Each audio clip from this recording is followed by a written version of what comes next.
ভোর 4টা, চারদিকে গিয়ে ঘন নীরবতা। গ্রামের মানুষ তখনও ঘুমে, কিন্তু সেই পুরনো আম গাছের নিচে যা ঘটেছিল তা আজও শিহরণ জাগায়। 2007 সালের গ্রীষ্মকাল। 14 বছরের জাহানারা। আম কুড়ানো ছিল তার ভীষণ প্রিয় অভ্যাস। এক রাতে সে তার ছোট বোনকে বলেছিল ভোর হলেই যেন তাকে ডেকে দেয়। তারা সবার আগে যাবে বাগানে। রাত প্রায় শেষের দিকে।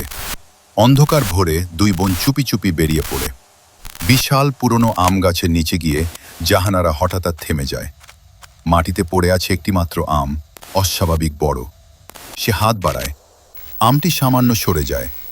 সে ভাবে হয়তো চোখের ভুল। আবার হাত বাড়ায়, আবারও আমটি দূরে সরে যায়। এবার তার বুকের ভেতর অজানা এক ভয় জমে ওঠে। তৃতীয়বার হাত বাড়ানোর মুহূর্তে হঠাৎ সবকিছু যেন বদলে জ্বলে যায়। অস্বাভাবিক এক অনুভূতি। তারপর অন্ধকার। ফজরের আজানের সুরে তার জ্ঞান ফিরে আসে। সে নিজেকে খুঁজে পায় গাছের নিচে একা পড়ে ধরে থাকতে। ছোট বোন কোথাও নেই। আতঙ্কে সে বাড়ি ফিরে আসে, কিন্তু বাড়িতে গিয়ে দেখে তার ছোট বোন তখনও গভীর ঘুমে। তাহলে সেই ভোরে তার সঙ্গে বাগানে গিয়েছিল কে?